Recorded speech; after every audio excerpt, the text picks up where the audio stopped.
One summer night, I met this guy named Alex while I was out at a bar with a big group of friends. We ended up clicking over the Cubs game playing on the TV. As I started talking with Alex, my friends kind of drifted away, so it wasn't like he really interacted much with anyone else in my crew. We swapped Instagrams, and his profile looked pretty normal, decent follower count, lots of travel pics, and photos of him staying active. He seemed like just a regular 20-something guy who liked going out, exploring new places, and having a good time. After we exchanged info, I went back to find my friends. Honestly, whenever you hang out with a guy at a bar and exchange info, the chances of ever actually following up are slim. You always say you'll hit them up, but come the next day, when you're sober, you just lose interest completely.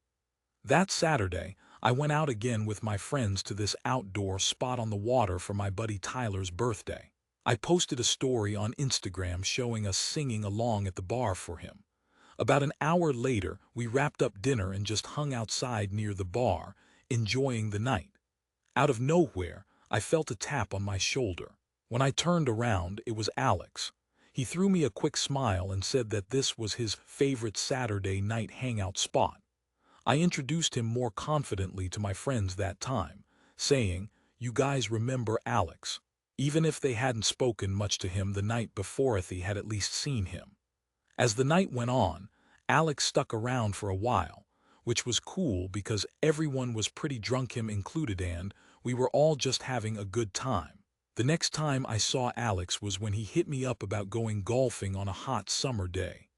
Honestly, I'm terrible at golf, but I'd been wanting to get better at it.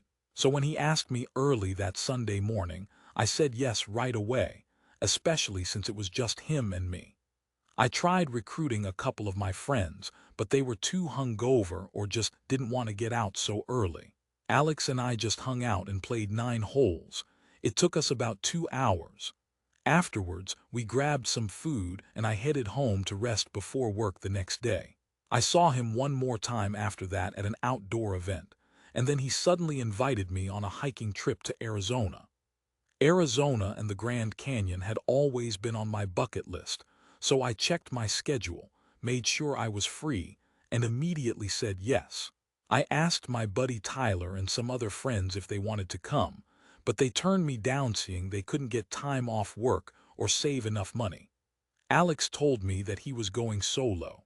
Turns out I hadn't met any of his friends yet, but since his Instagram made it look like he rolled with a pretty popular crowd, I wasn't suspicious. We flew out on August 15th and returned on August 18th. Alex rented a car for the weekend, and on the way to our Airbnb, we stopped for food and drinks. When we finally got there, it was late. We cracked open a couple of beers, and I could tell Alex was already feeling the night, but I was exhausted and ready to crash. That's when I realized there was only one bed in the Airbnb. I hadn't asked whether there were 2 bedrooms, and when I asked, Alex just pointed to the couch and said, "It's a pull-out couch." He told me to relax because he wasn't planning to charge me for the place, and honestly, for free, I wasn't going to complain. I pulled out the sofa bed, spread the sheets, and surprisingly, it was pretty comfy. Midway through the night, I woke up to Alex walking through the living room to the kitchen to get water. I'm a light sleeper, just a tiny noise and I'm up. I rolled over and drifted back to sleep. Next morning, Alex woke me up early. It was a clear, beautiful day, and we headed straight to the Grand Canyon. I had no idea just how massive it was or how many trail options there were. We took the Bright Angel Trail. I quickly realized how out of shape I was. That day Alex was hiking along effortlessly, laughing and telling me to keep up while I was sweating buckets and nearly gasping for air. We took tons of breaks, each one for taking incredible photos. It was truly stunning. After about 2 or 3 hours, we headed back to the car. We stopped at a deli on the way back to grab some food. Then it was a long drive back to Phoenix. When we arrived, we crashed for a midday nap, then explored the city a bit, hitting some bars where Alex's love for alcohol was evident. We got pretty hammered, probably both about the same level, before we had to return the rental and Uber back to the Airbnb. By then, It was late. Alex put on some music in the apartment, and I just remember plugging my phone into the charger next to the couch and passing out. I woke up a few hours later, probably because I needed to pee really badly, and my mouth was insanely dry.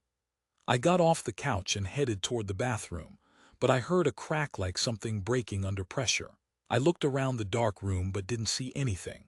When I went to the bathroom, I was midstream when I heard the door click shut. I figured it was Alex's bedroom, but I tried his door. It was locked. I knocked, but no answer. I went back to the couch and fell asleep again pretty quickly. The next morning, I woke up around 8 a.m., and the first thing I noticed was my phone. It was in a weird position last night. I had it charging on the floor next to the couch bed, but now it was on the table beside the couch, unplugged. I wondered how that happened, but figured I was just super drunk. We didn't go hiking again that day. Instead, we just explored some neighborhoods, checked out scenery, and visited the botanical gardens. I didn't really want to drink, but Alex convinced me to have a few more. Sure enough, that night, we got insanely drunk again. Our flight was the next day at around 1 p.m., so we didn't have to get up early. We got back to the apartment somewhere between 1 and 2 a.m., and surprisingly, Alex insisted I sleep in the bed again since he thought it was only fair. I didn't argue. I took my bag into his room, said goodnight, shut the door not locked, and crashed. The locks on those doors, from what I remember, were cheap. They could be unlocked with a butter knife, so I wasn't too worried. I wish I could say the story ended smoothly, and we left peacefully the next day. But I woke up a little after I fell asleep and didn't recognize what woke me at first. It was like waking up to a sound you don't fully hear because your brain's still kind of asleep. I looked around and saw my phone was missing. It was next to me, plugged in, but now the cord was dangling from the outlet with no phone attached. I instantly knew something was off. I checked on the other side of the bed. Nothing. I gasped loud. Shock hit me when I saw Alex lying face down on the floor near the side of the bed. He looked like he had just woken up, eyes wide and disoriented. I yelled, "What the hell are you doing?" He looked around, clearly confused, and told me he must have been so blackout drunk that he just wandered in there and passed out on the floor. But that didn't make sense because he was on the far side of the bed, away from the door. I accused him of taking my phone, and he played dumb, suggesting I check under the bed. Maybe it fell. I watched him kneel and look under, then he said, "Bro, here it is," and pulled it out. I stared at him, feeling like I was seeing a different person entirely. Who was this guy? Did he try to go through my phone twice? I told him I was going back to the couch, but he insisted he'd sleep there instead. He left the room, and I made sure to lock the door this time. If it weren't for the phone, I might have just thought he was being goofy, but I already knew better. Once I was back on the couch, I managed to drift off again, though I wish it had ended there. But it didn't. That same night I woke up again, and this time I saw Alex's silhouette at the foot of my bed. I didn't scream or jump. I just froze. He sat there, rubbing my foot in a way that felt completely bizarre and unsettling. That's when I finally snapped, screaming at him to get out, pushing him off the bed and shouting at him to leave. He didn't resist, just sat on the couch watching me like some creepy NPC. It was downright terrifying. I hurriedly packed my clothes, toiletries, and whatever else I could grab, just wanting out. He didn't say a word, just sat there, eyes fixed on me like he was waiting for something. I called an Uber straight to the airport, not wanting to stay even another second. He didn't try to stop me. When I finally got to the airport around dawn, I couldn't sleep. My mind was racing. I paid extra to switch seats so I wouldn't be near him and spent the whole flight staring out the window, avoiding eye contact. I didn't tell my friends until after I got home. I just needed time to process everything. Some of them said, "See, I told you he was weird," pointing out that both times I ran into him, he was alone. It got me thinking maybe the only reason he showed up where he did was because he saw my Instagram story and came there, like some kind of stalker. I blocked his number and his social media accounts, but before I did, I looked at one of his old posts. No tags, no mention of friends. But in the comments, there was a guy who looked like he was in the picture, and he said that Alex was a freak who needed to be avoided. That guy said he'd had his own weird run-ins with Alex and that all their friends had cut him off. He even untagged himself from Alex's post, saying he couldn't force Alex to take it down. When I told him about what happened in Arizona, he said, "That guy should be in jail." It's honestly crazy. I thought Alex was just a normal guy looking for a bro, but it seems like he was a dangerous predator. And I still wonder what was he even trying to access on my phone. This all happened last summer, around mid-July. I was home from college for a few weeks, just trying to enjoy my break before the next semester. I'm Kyle, and I live in Maryland. I'd been texting my closest friends, Jason and Marcus, about planning a trip. It was rare for us all to get a weekend together now that we're in college, so we figured a little beach getaway was perfect. Jason's family owns a small, rarely used beach house in Ocean City, so we got permission to crash there for a few days. Nothing fancy, just a two-bedroom place a few blocks from the sand.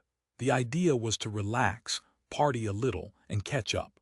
We drove down on a Friday afternoon. The weather was hot upper sand, the humid air felt thick. The smell of salt water and sunscreen hit us as soon as we arrived. We spent the day walking along the boardwalk, messing around in arcades and people watching. The beach was packed families, kids with beach balls, umbrellas, lifeguards yelling at people to stay out of the restricted zones. It all felt typical for summer in that kind of town. Later, we grilled burgers in the backyard, tossed back a few drinks, and started playing drinking games. By midnight, we were pretty drunk and bored, and Marcus joked about heading back to the beach for some late-night fun. The thought of being out on the beach at night had a weird appeal, so peaceful, so quiet.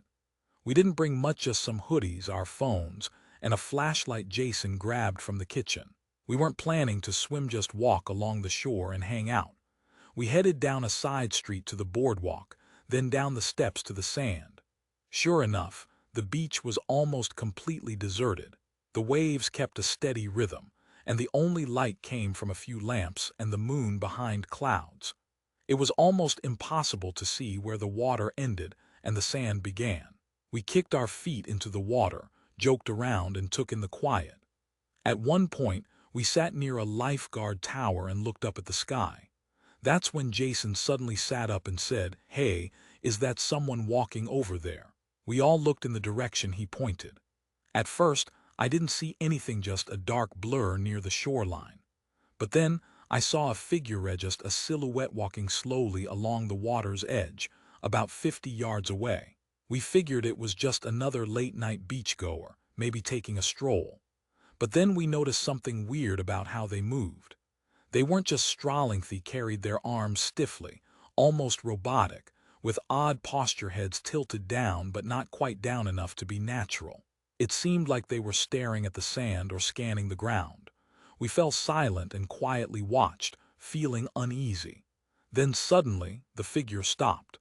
They weren't walking anymore, they were standing very still, maybe 30 yards away. That's when we all started feeling seriously uncomfortable. We kept trying not to stare directly, trying to avoid shining our flashlight too much. But it was getting harder. Marcus finally broke the silence, saying, "They've been standing there for like 5 minutes. Who just stands there like that?"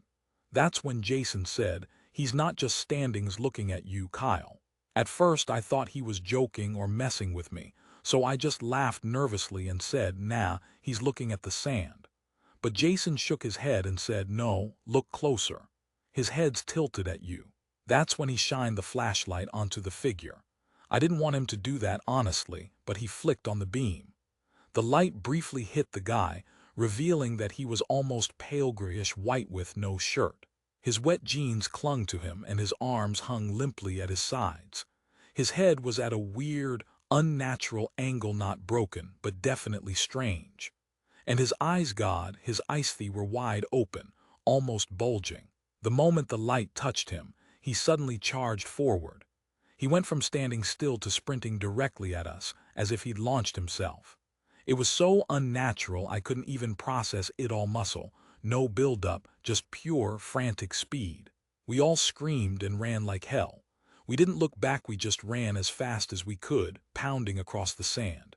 I could hear Marcus yelling behind me, "Run! Go!" and my lungs felt like they were on fire. We tore back to the steps and scrambled up onto the boardwalk, kept running until we hit the street. Only then did we turn around, but there was nothing there, no footprints, no sign of him. Just the sound of crashing waves and an eerie silence. We couldn't speak much on the way back to the house. Once inside, we locked every door and window, pulled the blinds shut, and stayed awake all night. None of us could sleep. I kept expecting that pale face to appear outside the window, but it never did. In the morning, we all tried to brush it off as some crazy homeless person or drunk tourist, but we knew better. The way he moved, how he appeared out of nowhere, the lack of footprints, it made no sense. We stayed one more night at the place, but as soon as dawn broke, we left early, eager to put that behind us. Over the next few weeks, I tried to forget, but then Jason sent me a message one night. He said he'd been having the same recurring dream, waking up to find that same guy standing in the corner of his room, soaking wet, silent, staring. No movement, no words. I told him that was really messed up, but I didn't tell him I'd been having the same nightmare, exactly the same. That guy standing there, posture frozen, just watching, all creepy and silent. Sometimes I wake up thinking I hear wet footsteps in the hallway, but when I check, nobody's there. Then, almost a year later, I was scrolling through a local Facebook group that posts about strange things around Ocean City. Someone uploaded a grainy photo taken the night before on the beach. It was dark and blurry, but I immediately recognized the figure. Someone asked, "Does anyone know who this creepy guy is that I saw standing by the water around 1 a.m.?" The photo showed a pale figure just staring down at the water, same posture, same loss of color. The comments made chills run down my spine. Dozens of people said they'd seen him too, some for hours, others witnessing him walk into the water and never come out. Someone even reported finding wet footprints on their back porch. 2 streets from the beach with no footprints leading to or from. I don't know what we saw that night, but one thing's for sure, I'll never go back to that beach after dark again. Growing up in Massachusetts, summers meant spending 3 months in this classic New England coastal town.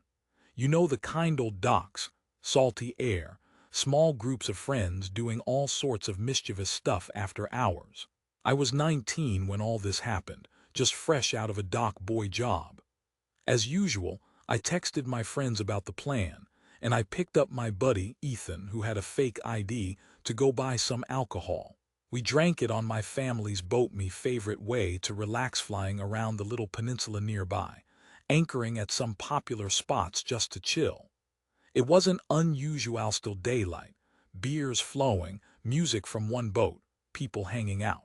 Then suddenly the other boat's music stopped, and we joked about turning it back on to keep the party alive. But nobody did. At some point, Ethan pointed out, "Hey man, look." I turned around and saw 3 people standing on the dock's edge, just staring at us. I laughed, thinking maybe they were just drunk and disoriented. My sense of danger, very low. I tend to be optimistic and lighthearted about most things, but Ethan looked visibly uncomfortable. I told him they were probably just trying to get a better look, but he wasn't buying it. It was pretty dark, so all we saw was their silhouettes, no faces. I tried to brush it off and get him to relax, but they kept standing there, unmoving. After a couple of minutes, Ethan was getting nervous. He said, "Bro, they've been there for like 5 minutes. Who just stands like that?" Then Jason blurted out, "Hey, he's not just standings looking at you, Kyle." I thought he was joking, so I laughed and said, "Nah, he's just staring at the water." But Jason shined the flashlight on them, and I immediately wished he hadn't. The beam hit the figures briefly, revealing one of them, almost ghostly pale, shirtless, in wet jeans. Their arms hung limp, and their heads tilted at a weird angle, not broken but incredibly unnatural. Their eyes, Godthy, were wide open, almost bulging. In that split second, the figure suddenly snapped into a full sprint, that unnatural rush straight at us. We all yelled and scrambled to get away. We didn't even turn around, just ran as fast as we could across the sand. I could hear Ethan shouting behind me, "Go! Go!" My lungs felt like they were burning, but I kept going, heart pounding, feet pounding the sand.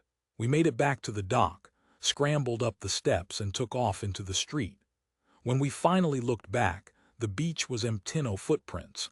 No sign of him, just the crashing waves and that silence that made your skin crawl. We didn't say much on the way back to the house. Once inside, we locked everything, doors, windows, blinds, and stayed up all night, too freaked out to sleep. I kept waiting for that strange, pale face to show outside the window, but it never did. The next morning, I got up around 8 a.m., and the first thing I saw was my phone in a weird spot, the same one I left charging next to the bed. Now it was on the table, unplugged. I wondered how that had happened, but I figured I'd just been drunk and careless. Later that day, we didn't go hiking again, we just drove around, checked out some neighborhoods, scenery, the botanical garden. I didn't even want to drink, but Ethan convinced me. Sure enough, that night, we drank like crazy again just because. Our flight was the next day at about 1 p.m. We got back to the Airbnb late, maybe around 1 or 2 a.m. again. Ethan insisted I sleep in the bed, saying it was only fair. I didn't argue. I took my bag into his room, said goodnight, and shut the door. I didn't lock it. Those doors, that cheap knob could be unlocked with a butter knife, I'm pretty sure. I wish I could say everything ended peacefully, and I left the next day without incident. But I woke up shortly after falling asleep, and I didn't recognize what woke me at first. It was like waking up to a faint sound, still partly asleep, and then suddenly aware of something. I looked around and my phone was gone. It was right next to me last night, plugged in, but now the cord was just hanging from the outlet with no phone. My stomach sank. I quickly looked on the other side of the bed, nothing. Then I saw Alex laying face down on the floor near the foot of the bed, like he'd just fallen asleep there. His eyes were wide open, and he looked like he'd just woken up. I shouted, "What the hell are you doing?" He looked around, confused, and said he must have been so blackout drunk that he wandered in and just passed out on the floor, but that didn't make sense. He was on the far side of the bed, away from the doorway, too far for him to have just stumbled in like that. I accused him of taking my phone, and he played it off, said I should check under the bed. Maybe it fell. I watched him kneel down and look underneath. Then he suddenly sat up and said, "Bro, here it is," and pulled it out from under. I stared, feeling like I was seeing a stranger. Who was this guy? Did he try to go through my phone again? I told him I was done, going back to the couch, but he insisted he'd sleep there. He left the room, and I made sure to lock the door this time. Honestly, if it weren't for the phone, I might have convinced myself it was all a mistake, that he was just goofy drunk. But I knew better. Once back on the couch, I managed to fall asleep again, though I wish I could have stayed asleep, because it definitely didn't end there. That night, I woke up once more. This time, I saw Alex's silhouette standing at the foot of my bed.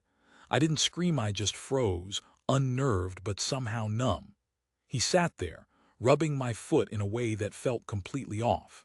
That's when I finally yelled at him to get out, pushing him off the bed and shouting. He didn't resist, just sat on the sofa watching me like some creepy NPC. It was terrifying. I hurriedly packed my clothes, toiletries, everything I could grab, and left. I called an Uber to the airport. I couldn't stay there anymore. He didn't try to stop me. I arrived at the airport just as the sun was rising, and I couldn't sleep. My mind was racing too much. I paid extra to change seats, avoiding sitting near him. I kept my eyes outside the window while boarding, trying not to look at him, just focused on getting out of there. I didn't tell my friends about what happened right away. I just needed time to process it.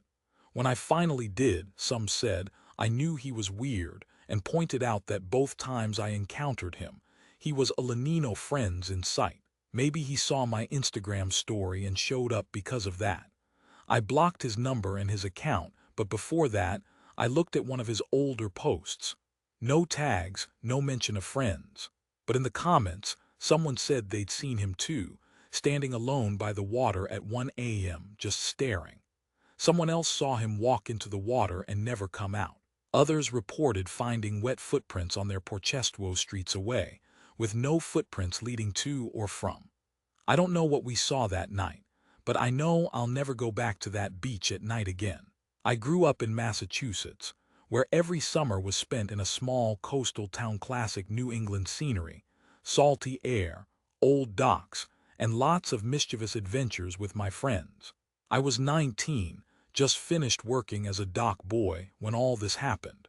I remember texting my friends about the plan, then picking up Ethan, who had a fake IDTO, get alcohol. We drank it on my family's boat, just us, cruising around the peninsula, stopping at spots where people anchor their boats. It was a normal summer night, music drifting from neighboring boats, others relaxing on the water.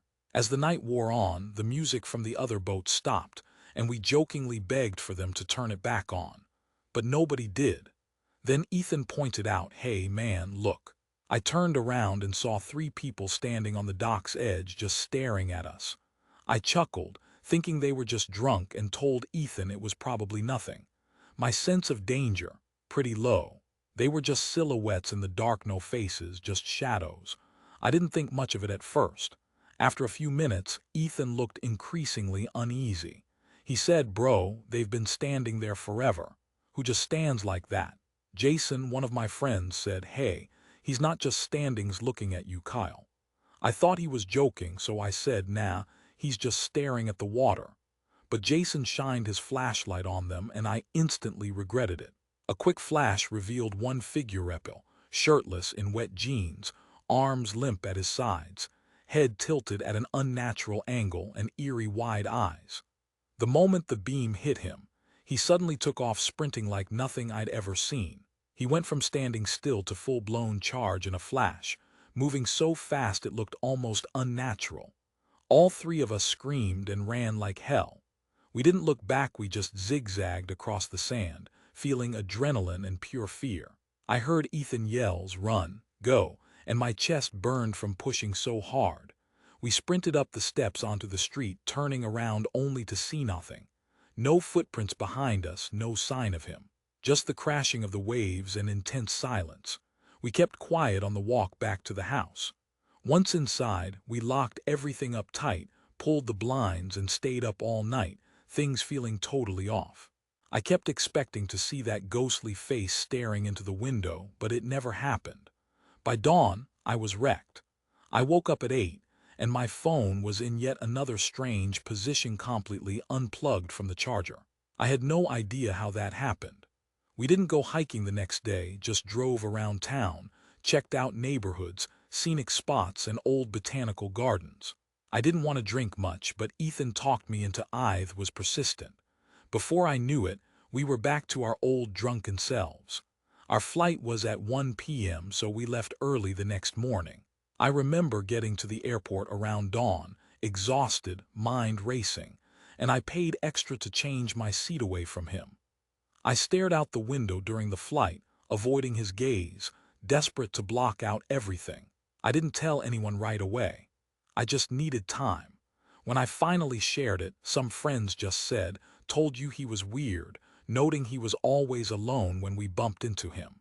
It made me think maybe he was stalking me, coming to that beach because he saw my Instagram story. I blocked his accounts, but I also looked at an old post of his. No tags or friends, but in the comments, someone warned me, guy who said he'd had the same experience with Alex and that all their friends cut him off. He even untagged himself from Alex's posts. When I told him about Arizona, he said, "That guy should be in jail." It's crazy. I thought Alex was just a regular dude, but it looks like he was something much more dangerous. I still wonder, what was he trying to access on my phone?